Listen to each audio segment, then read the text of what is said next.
Good morning, Homeschool Boss Moms. Kara Mendez here, the founder of this group and also the Chaos to Greats Revolution. So today I'm here with a Q&A.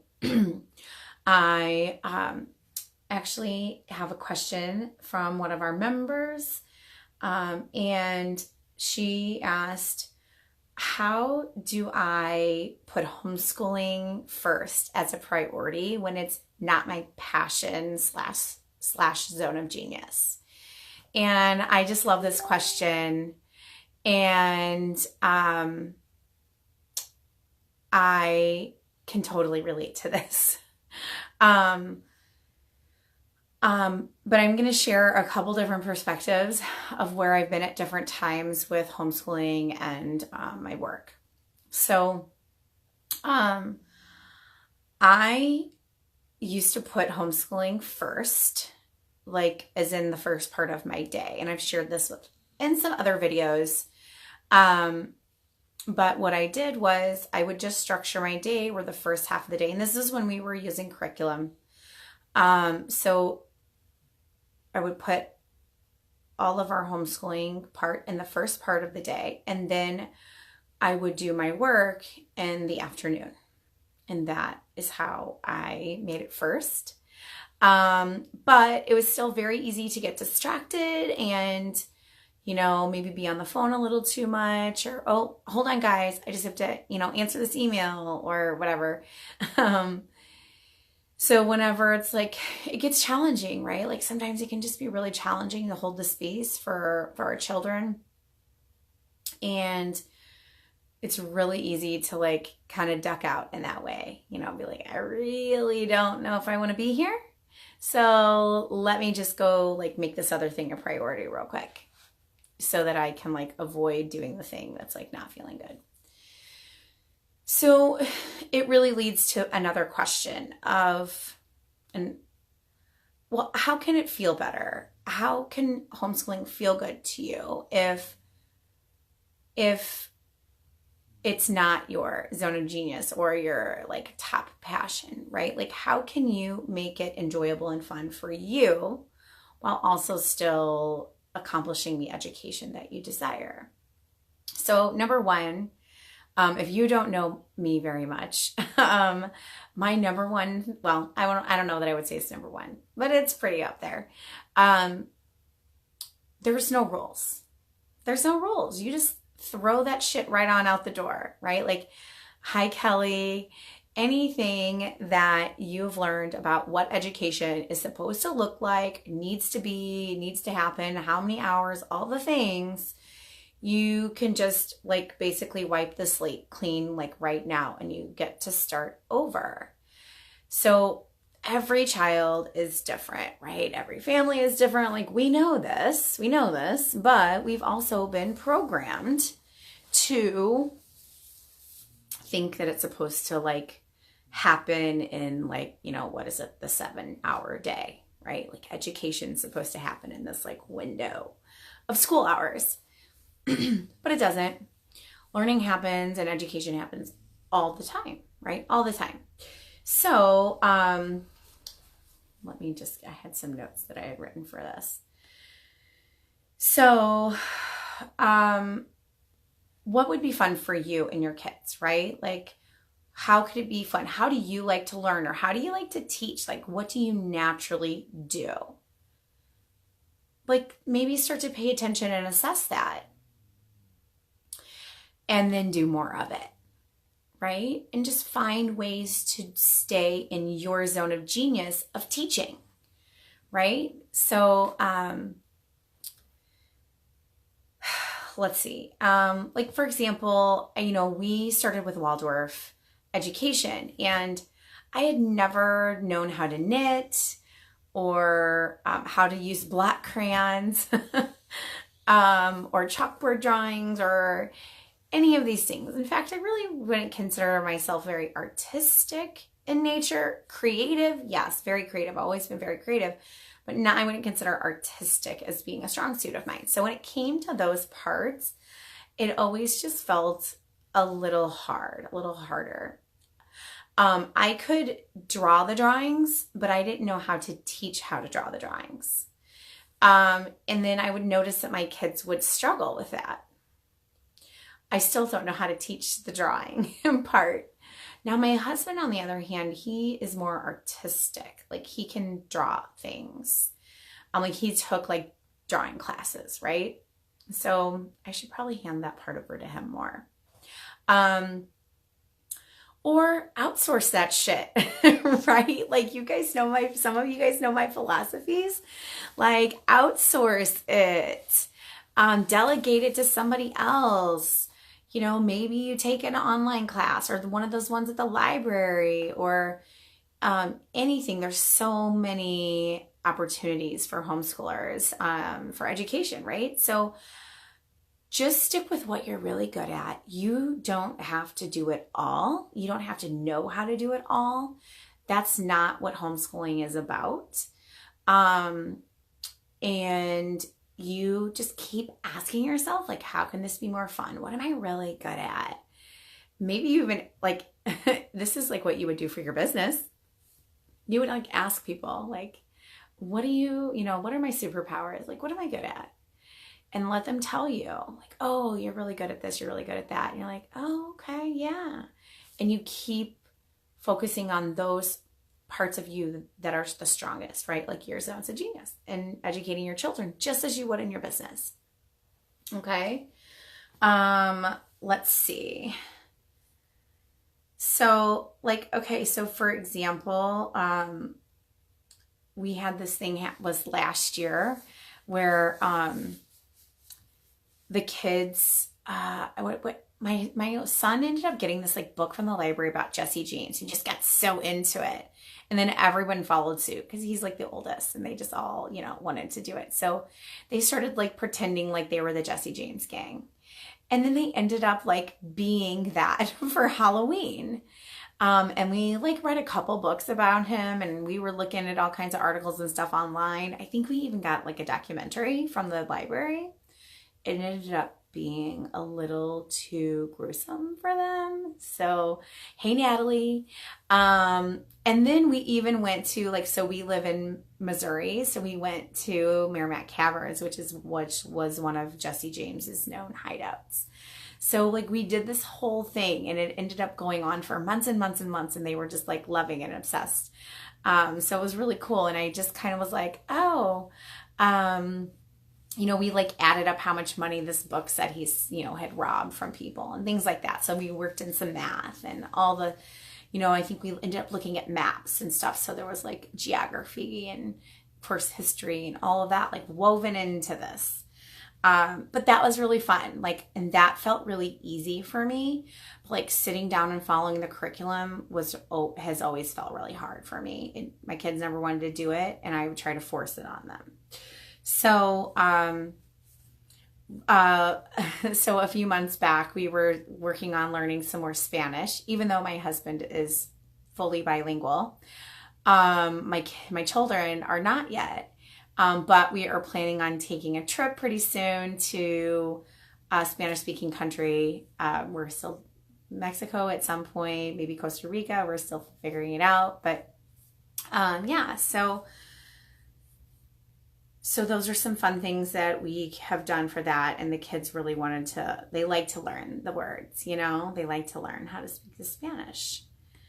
Let's see. And just pay attention, okay, are you avoiding the education because you're making it too complicated? So that's another thing is how can it be fun and how can it be easy? Right? Because everything is about shifting from the chaos to the grace. How can our life be easier? And ask yourself, even if you're in a moment of frustration and feeling a little stuckness, just ask yourself, how could this just be easier right now? Right? How can you step back into alignment and be in the flow? Okay. And one of the biggest things that I would really say is connect to your why on why homeschooling is important to you. So I know I have to do this often too, because while I feel like I am a natural teacher, The way that I thought that education had to look made it feel and be so much harder. And then it was like all the fun and all the ease was like gutted right on out. So I have to stay connected to my why. Like, why are we choosing this path? Why are we choosing this lifestyle? And really get to like, and then when you answer that question, ask why that's important, right? And when you get that answer, ask why that's important, and do that like 7 times. I'm not kidding, 7 times.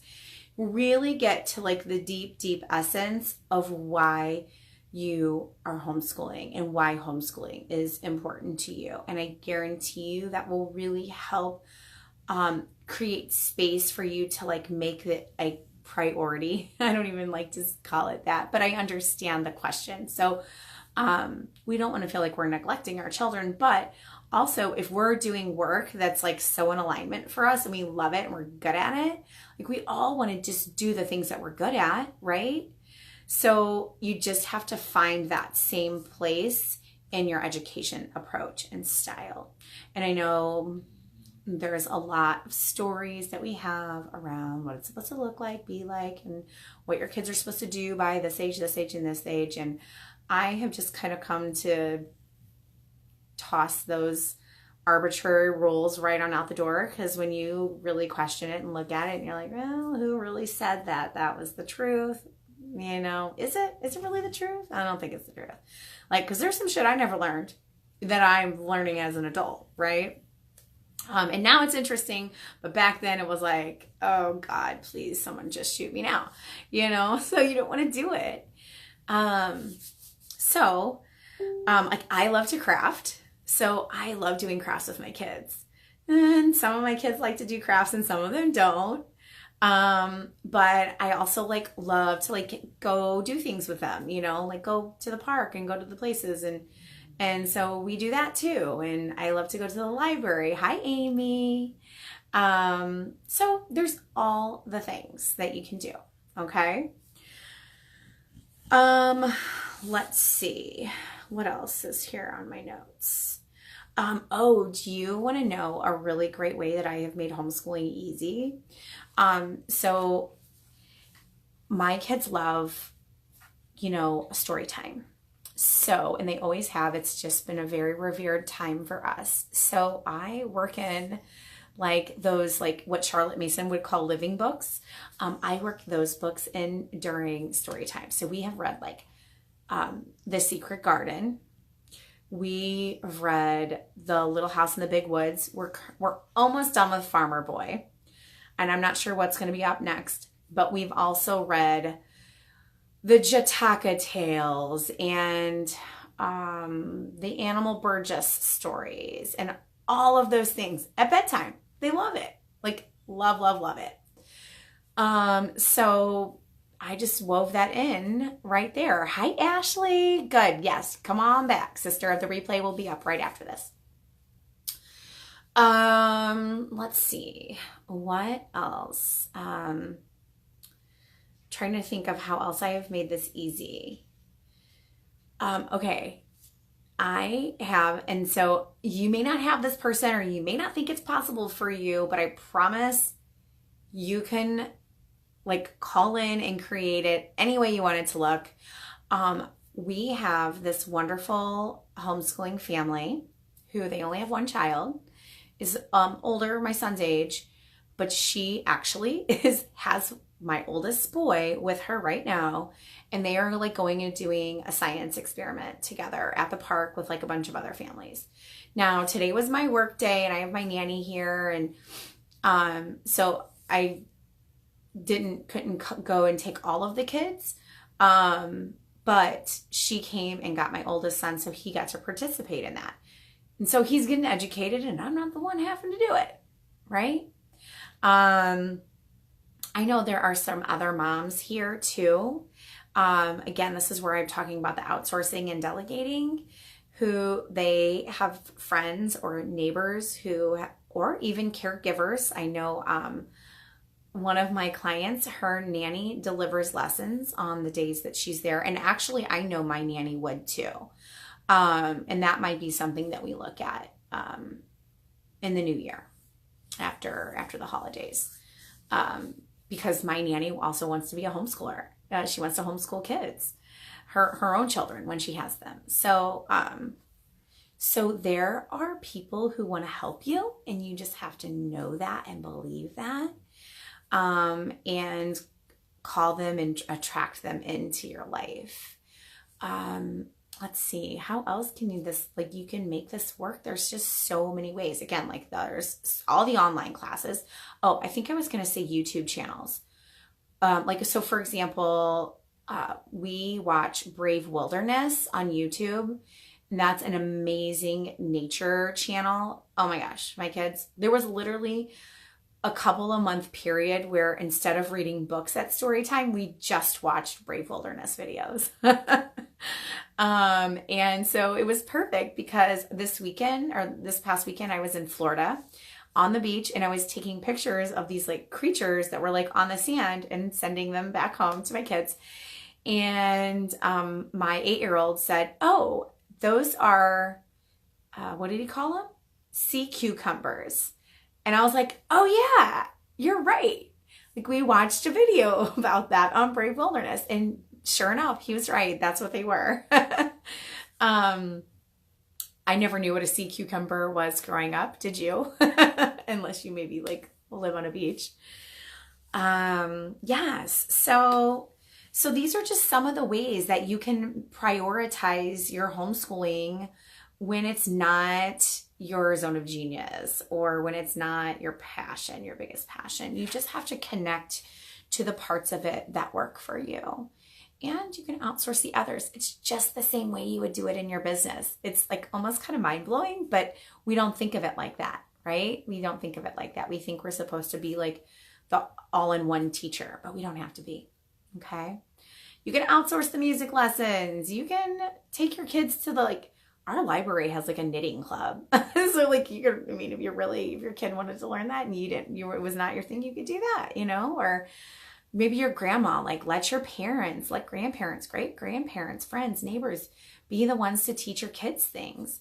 We just, this weekend, we were just at my friend's wedding. Hi, Amy. Good. I'm glad you do. We just made friends with an archaeologist. And I was like, we are going to totally hit you up for some homeschooling stuff. And he was like, that would be great. I would love it. Please do. I love kids. So, and I met another guy who, I don't know exactly what his title is, but he works with all the things in the brain. So he very much kind of some mindset stuff or whatever, but there's just so many resources available to you. You just have to use them and just get creative. And if it's something that you're just that sucks, I don't want to do it, then you're just but somebody else loves that and would love to teach my children. And that person's going to show up really easily in my life. Boom, there you go. And it's done, right? And that's how it gets to look for you, right? It gets to be easy. So I hope that was helpful, and I hope that I answered that question. If you guys on the replay have any other questions, please, please, please drop your comments below. I will happily come back to them and answer them. Okay. All right. And also, if you want to work on more of getting into that ease and grace mindset and believing and feeling that homeschool gets to be fun and easy, then check out my free affirmation audio. It's called What the Fuck Does in 10? And I'll drop the link below after once the replay goes up. Okay? All right, ladies. Love ya. Bye.